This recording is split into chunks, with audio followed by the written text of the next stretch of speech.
This is my son. Let's start from the top. Doesn't it seem like everybody and their mother has a podcast? Oh, oh, so I started a podcast with my mom. We wanted a theme song so you could sing along. The show, it starts now.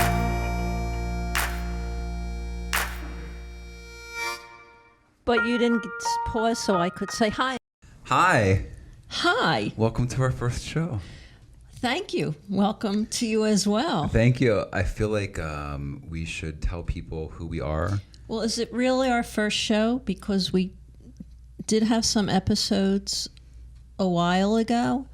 There's some stuff out there. We've tried this. We've done this without any cameras on for many years. Oh, yeah, I like that. Anonymity. This is a show that we're excited about. We're new to Righteous Media. We're new to our location, which we should talk about. So forget like number one, but welcome to the show. Welcome to the show. Nice. So some people know who we are. Most people don't. And also, I presume many people don't care. So let's give them a reason.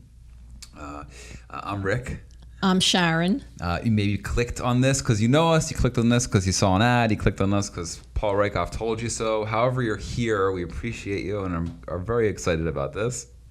We are coming to you live from a secret desert location where we are quarantining, self-quarantining out of precaution together. And this is quite a specific experience, not one that I think that we would have necessarily designed. Never would have guessed this would happen. But we're making a wonderful go of it, and I should say it's you and your husband, my stepfather, and me and my girlfriend, and the four of us are cohabitating with Zephyr the cat, who will come up again and again. And we're doing a really good job of cohabitating from this undisclosed location while we wait for things to just settle down a little bit. And we've been here. It was in September that we got out of Dodge, Dodge being the great city of Los Angeles, California, due to, not being sure what was coming next between civil unrest and election stuff and pandemic stuff. And I don't know about you, I miss my life in Los Angeles very much. I'm homesick. Even though it's home here, I'm also homesick at the same time. Yeah, I miss my friends and my routine, and it's the schism of like those things not really existing in the same ways anyway. So it's not like I'm just missing them. They're not there. And we have built this space, which we will give you a tour of at some point soon, where we can come and just do our thing and have our chats. And this is really the culmination of a lot of years of having experience of me as your son and you as my mom, and some very weird cities and some weirder people and some weirder circumstances still. And this shows an opportunity in my eyes for us to just give a glimpse into our relationship in a way that I think is entertaining, and mostly just letting people know that no one has the answers. There's no one's in charge. There are no rules. And if for once a week or whenever you feel like it, you can tune out of whatever it is that is weighing you and come check out what we're doing, then that's a nice way to feel connected. I like that. That's a nice introduction. Thank you. Yeah. And they'll get to know us and some of the things that we like to explore, and how we see the world, our point of view. Yeah. We're in the desert, and there's a specific view that I've never ever seen before, and that is of beautiful. Roadrunners. Well, I have encountered a couple roadrunners, like real roadrunners. They're real. They do say meep meep. They are constantly being chased by coyotes, some of which are wily. No, the view is of mountains with palm trees, then mountains, and then behind those mountains in the way distance is a snow-capped mountain. So it's like palm trees and Snow Peak in the same view. And it's cool. It's kind of like right now, right? It's delightful. It's everything all at once. The show on the sky changes constantly, and the colors, it's really nice. Yeah, we basically watch The Office, the sky, and the cat. That's like the entertainment around here. I have been taking this opportunity to cook for everyone as a way to up my cooking game, and have found a real passion and like release in the artistic process of food. There's like this making sure we all eat and are nourished, then there's making sure it's healthy and intentional, and then there's the stuff that we're into now, which is like, let's put it this way, I recently got small tongs with which to plate and do presentation for things like microgreens and little squeeze bottles of sauces. We're like at a different, You're at a different level now. all plant-based, and working on a cookbook as well. So stay tuned for that. Cookbooks, #1 book category. Is cookbooks? Yeah, has been for about 100 years. Interesting. Yeah. So, all plant-based except for what we bring in and either cook or ask you to cook. So the other day we had Joe and I had burgers. And then I had some extras that weren't cooked and wrapped them pretty well and put them in the fridge. And it was mentioned that the smell was leaking out. So I took the plate out and I put the uncooked burgers down the garbage disposal.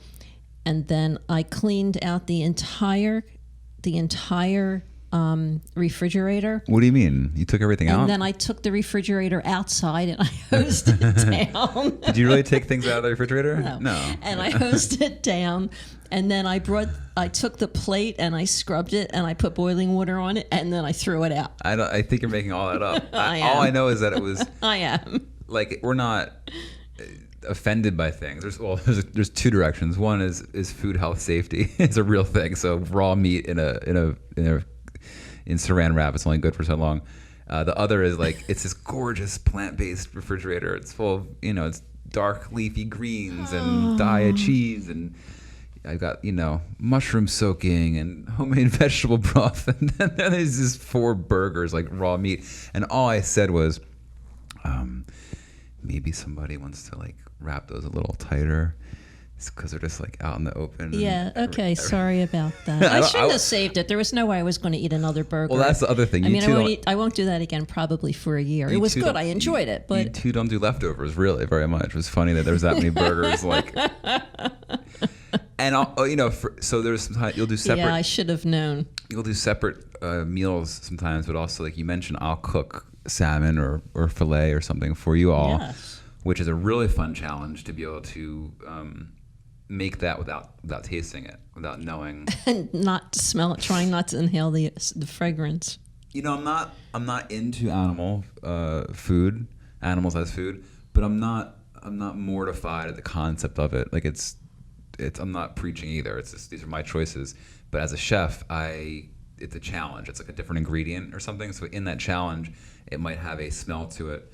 My girlfriend doesn't want to do the dishes for things that have touched like fish plates and stuff, which I can respect.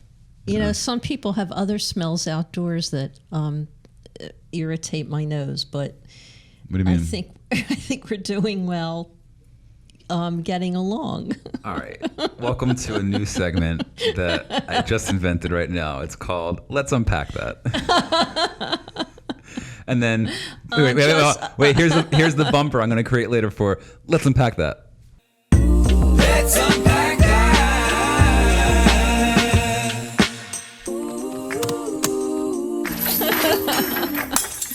All right, so smells outdoors that some people, what does that mean? It's okay. It's I'm just playing around because we're talking about fragrances. We're cohabitating. We're lucky enough to have a lot of space in our own space, but we do share a kitchen and a main room.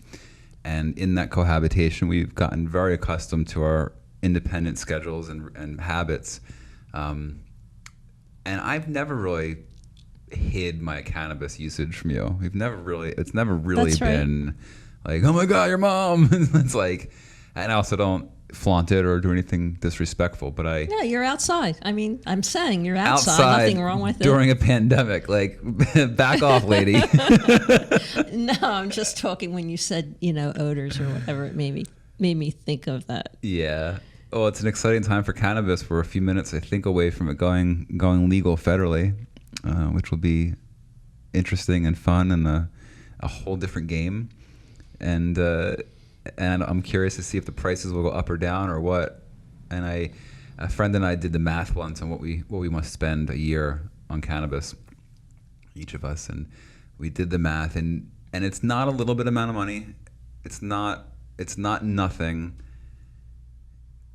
I couldn't buy a Kia every year, but maybe like a used car once a year kind of thing, like a shitty car. Really? It depends. Around $3K, around $2 to $3K depending on the year. Well, okay. I don't know if I want to go here, but I know what the bill is from the liquor store since we're in Pandemicville, and Yeah. yeah. Are you saying my bill for no? Because No, everybody's. yeah. Yeah.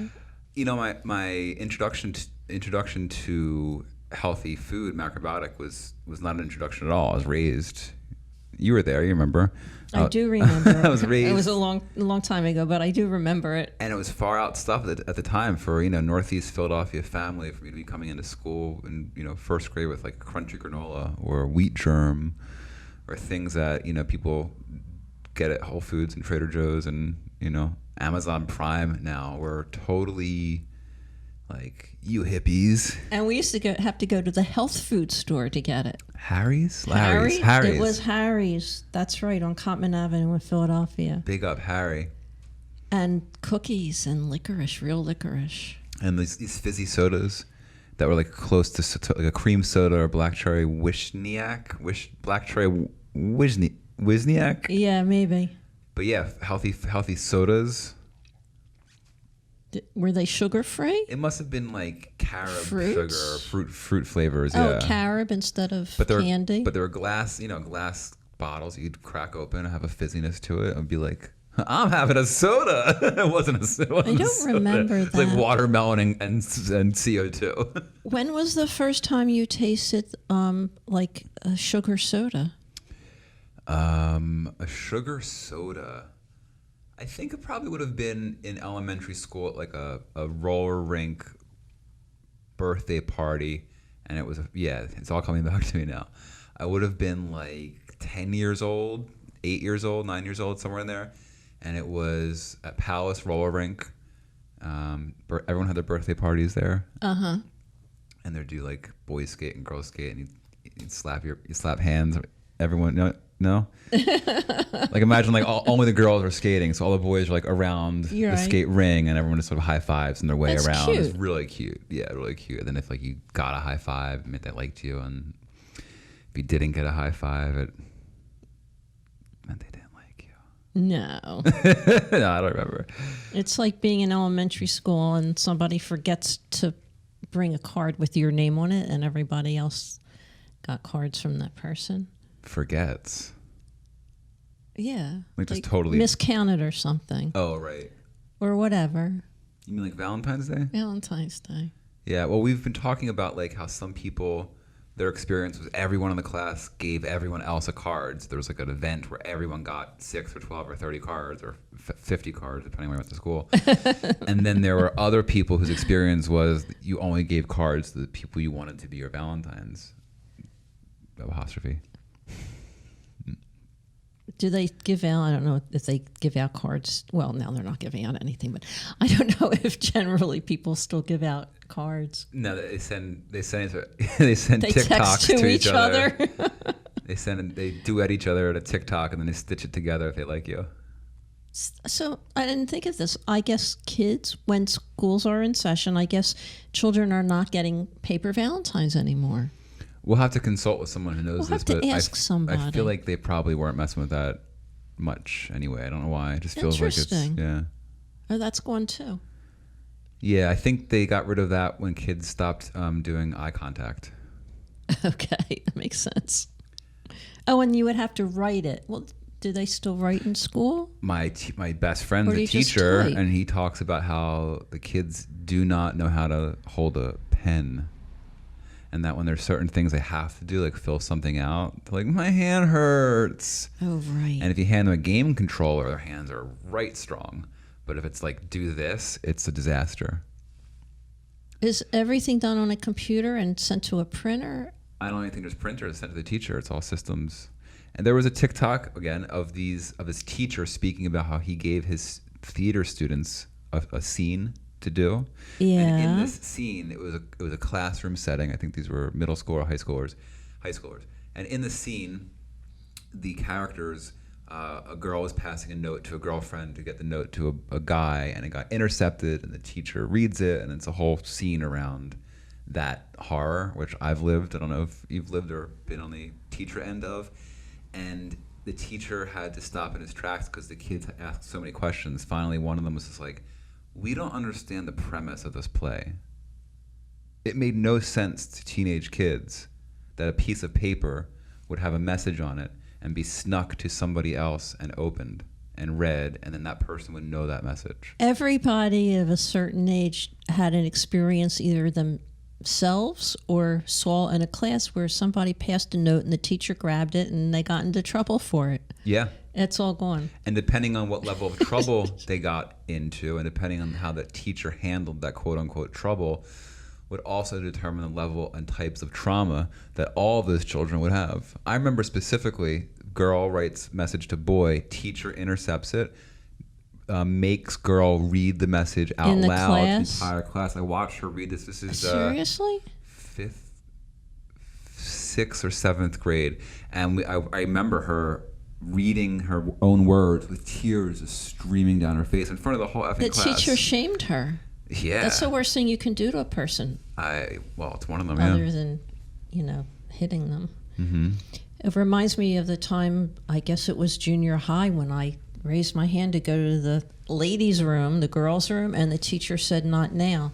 And I froze for a few minutes, and then I got up and I left the room. Or is that your story? Wait a minute. This sounds like this might have been your story. It was the boys' room. As you're saying that, It's sounding familiar, isn't as it? you're saying that, I'm like, either I heard that story way too young and embodied it to a place of like, who do you think you are to tell me yes or no about me going to use a bathroom? Get out of my way. How dare you? You'll be hearing from my lawyer type attitude.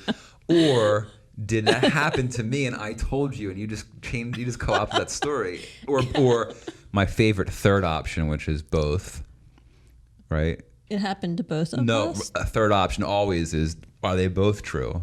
Right? There's like, hey, this thing happened. And you're like, oh, this thing happened. And there's a third option where like, they both happened. Oh. And then there's the fourth option, which I'm really getting to know in my soul, which is neither happened. It's only four choices for really any scenario. Neither happened? It's just like a sort of a life experience thing. Like something happens, you're like, oh, I saw it this way. And you're like, oh, well, you're right. No, actually, I'm right. No, you're right. And then I'm like, oh, that third option, my 20s, 30s. I'm like, oh, that third option of like, maybe you're both right. And then now the new revelation is like, don't forget about the fourth option where neither happened and you're living in a simulation. Oh, that explains so much anyway. So it would have been Palace Roller Skating Rink where I had a fountain. I think I might have had Pepsi before I tried a Coca-Cola. And I didn't know if I should say the names. I was going to just say the names, and I purposely said sugar soda instead. Yeah, I don't remember. It might have been a fountain Pepsi because it was like Pizza Hut or Palace, which were both pretty regs, tier 2, quick service retail category places. But I tried sugar for the first time at 7. That was the first time I ever tasted sugar, and it was. I came home from, the story goes, I come home from school and my mom says, "How's your day?" And I'm like crying. She's like, "Oh my gosh, what's wrong?" And I was like, "There was a birthday party." She's like, "Yeah, it sounds like fun. What happened?" And there was cake. And you were like, "Okay, it still sounds like everything's okay." And I said, "And everyone had some cake and they had so much fun. Okay, get on with the problem." And I didn't have any cake. My mom says, "Why didn't you have any cake?" And I was like, "Because we don't eat cake."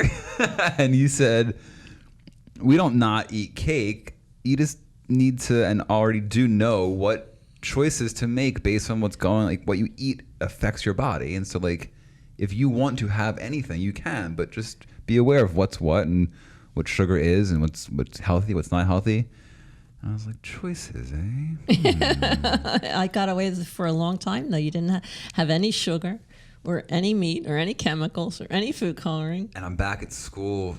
In my mind, it was the next day. It could have been weeks. I mean, I was back at school the next day. In my mind, this next birthday party sequence part of the story happened, I don't know, let's say it was a couple days or weeks later. And the teacher goes to skip me, as she became so Poor thing. easily trained to do. I should mention. She's like, oh, this dude doesn't have sugar, which I guess is good, but like, I just told her that. You know what I mean? Like, anyway. Like, she'll listen to a 7-year-old about that, but not about going to a bathroom or like say to you, being right or wrong. The or times that you say that they don't listen to kids, and here's a perfect example of that's when somebody liability. did. They don't want to have to get an EpiPen. It's less about like, a human being I respect, and more about like, how can I go home at 2:45 today? So I was like, not today, my good woman. I will take that cake, and it was a vanilla birthday, like a yellow sponge cake with a chocolate frosting. And I remember it vividly. I remember the bite. I remember the feeling. I was like, my first feeling after the like endorphins and adrenaline and all the other physiological things that happened started happening. I was like, my first and dominant feeling was like, you all have been doing this this whole time and no one told me about this. I felt like betrayed by like society, and I would never ever do like a heroin type drug, and have never.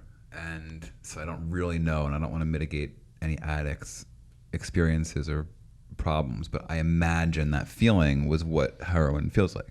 It was everything in my entire system lighting up, pinning to the red number 10, in just like a concentrated high. I was high. Well, I'm sure because there's a sensor that sugar goes to the sensor in the body, and it's like feed me.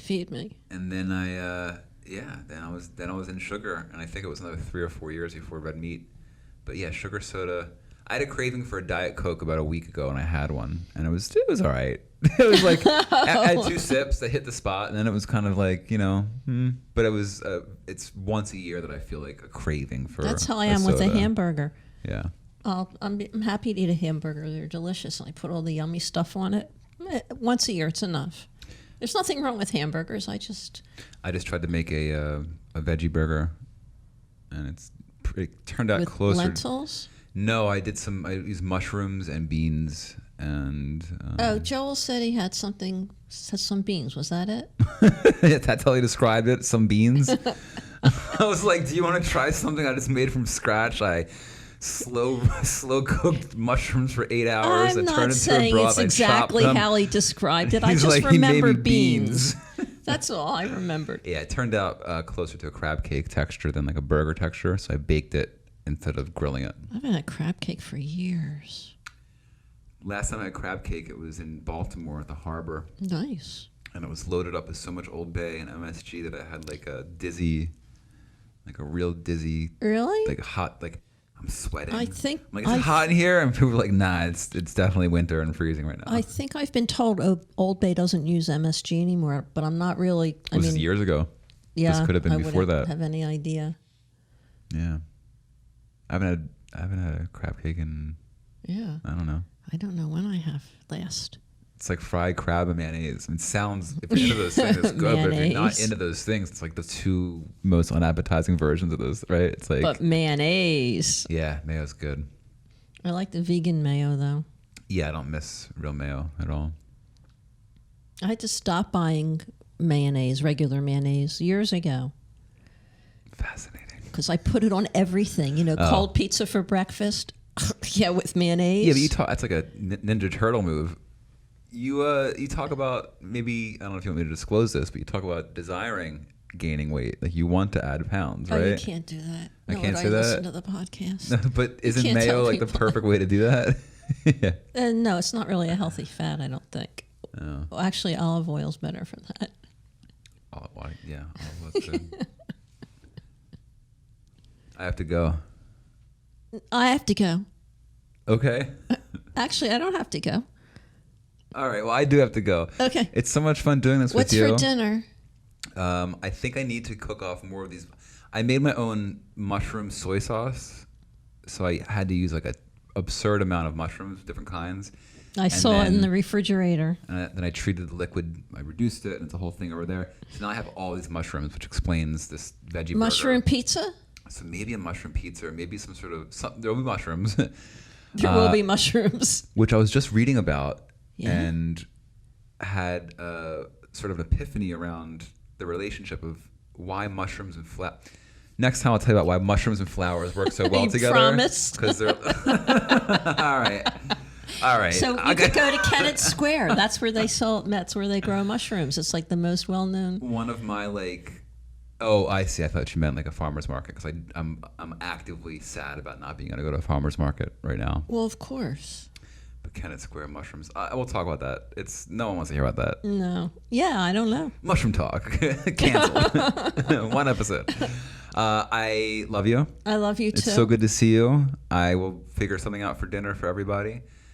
For anyone who's still listening to this, thank you so much for joining us. If they're still listening. Yeah, if you're okay. After all those Bubba Monsters. If you're listening right now, email me at ricksorkin@gmail.com, and we have a little something special for you. And in the meantime, until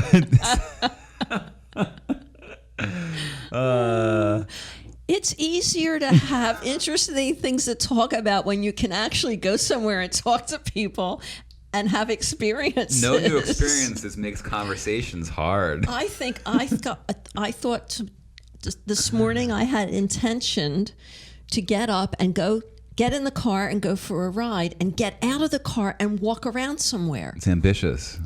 And then I didn't do it. I was like, well, I don't know.